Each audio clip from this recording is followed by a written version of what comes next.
திருவள்ளூர் மாவட்டம் திருமுல்லைவாயலில் ஜவுளிக்கடையில் ரசாயன பொடி தூவி நகைகள் திருடப்பட்ட சம்பவம் அச்சத்தை ஏற்படுத்தியுள்ளது.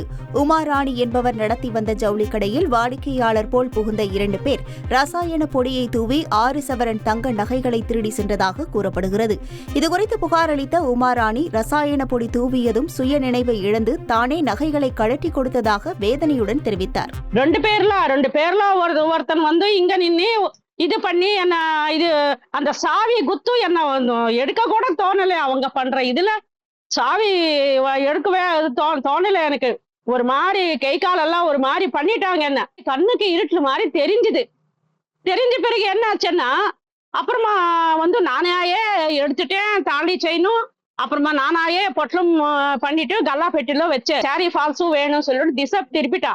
அப்புறமா வந்து அங்க போன பிறகு இவன் இந்த பக்கமே இது திருப்பிடாம எஸ்கேப் ஆனது கூட நான் பாக்கலங்க.